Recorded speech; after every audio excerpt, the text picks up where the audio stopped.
La Bible en un an, le 16 avril, le livre de Josué, chapitre 13, verset 1 au chapitre 14, verset 15. Le livre des psaumes, chapitre 85, verset 1 à 14. Le livre des proverbes, chapitre 12, versets 23 et 24. L'évangile de Luc, chapitre 1, verset 57 à 80.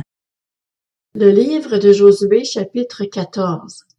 Voici ce que les Israélites reçurent en héritage dans le pays de Canaan, ce que le prêtre Éléazar, Josué, fils de Nun, et les chefs de famille des tribus israélites partagèrent entre eux.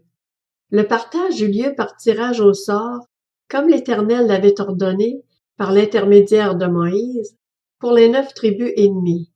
En effet, Moïse avait donné un héritage à 2 tribus ennemies de l'autre côté du Jourdain, mais il n'avait pas donné aux Lévites d'héritage parmi eux.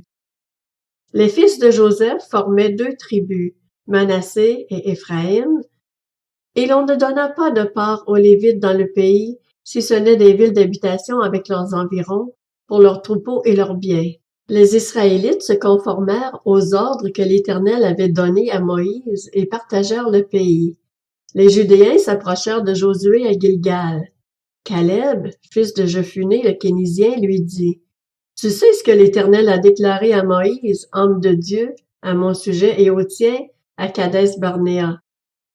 J'étais âgé de 40 ans lorsque Moïse, le serviteur de l'Éternel, m'a envoyé de Kadès-Barnéa explorer le pays, et c'est avec un cœur droit que je lui ai fait mon rapport. Mes frères, qui étaient montés avec moi, ont découragé le peuple, mais moi j'ai suivi pleinement la voie de l'Éternel mon Dieu. Et ce jour-là, Moïse a juré: « Le pays que ton pied a foulé sera ton héritage, et celui de tes descendants pour toujours, parce que tu as pleinement suivi la voie de l'Éternel mon Dieu. » Maintenant, voici que l'Éternel m'a fait vivre, comme il l'a dit. Il y a 45 ans que l'Éternel a dit cela à Moïse, à l'époque où Israël marchait dans le désert, et je suis aujourd'hui âgé de 85 ans. Je suis encore aussi robuste que le jour où Moïse m'a confié cette mission.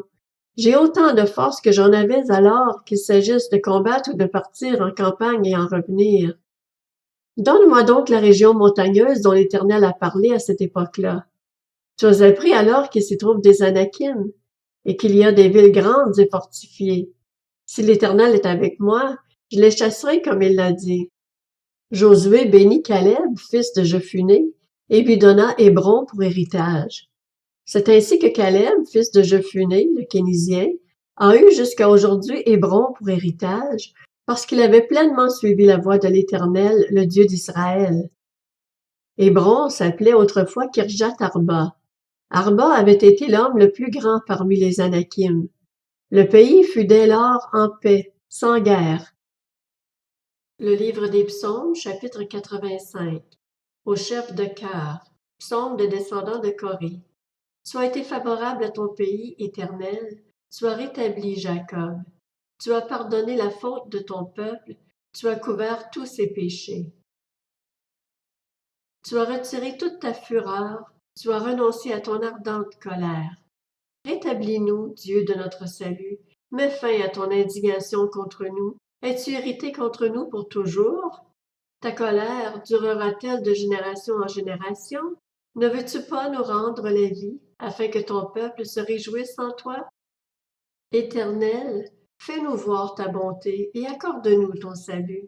J'écouterai ce que dit Dieu, l'Éternel, car il parle de paix à son peuple et à ses fidèles, pourvu qu'il ne retombe pas dans la folie.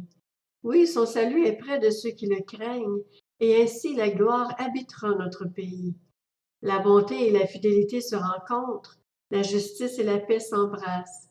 La fidélité pousse de la terre et la justice se penche du haut du ciel. L'Éternel lui-même accordera le bonheur, et notre terre donnera ses produits.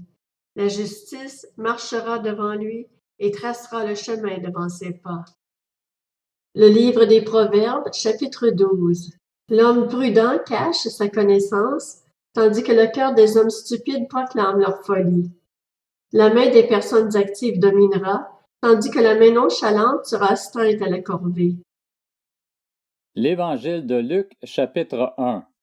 Le moment où Élisabeth devait accoucher arriva, et elle mit au monde un fils.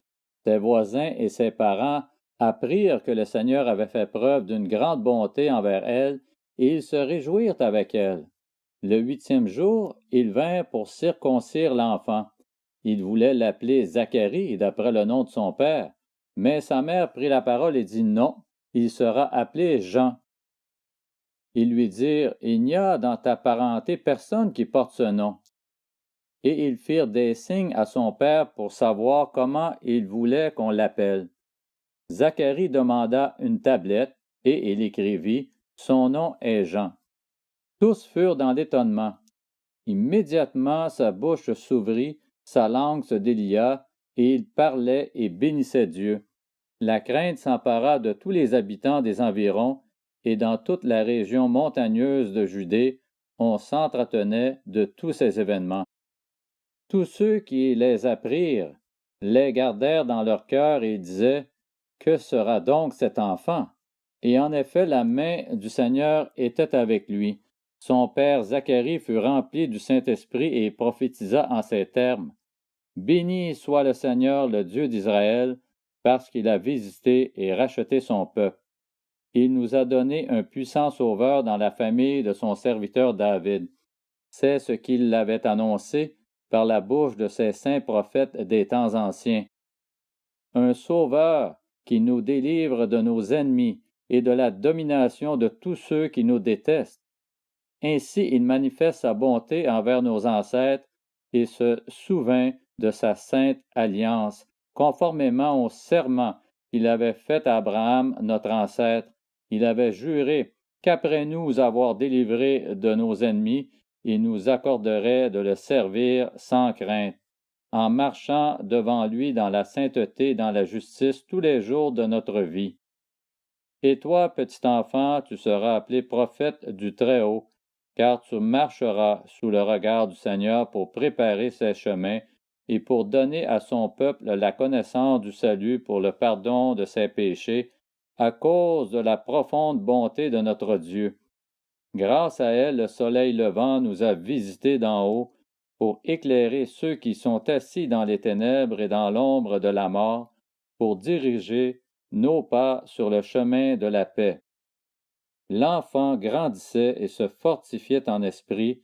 Il resta dans les déserts jusqu'au jour où il se présenta devant Israël.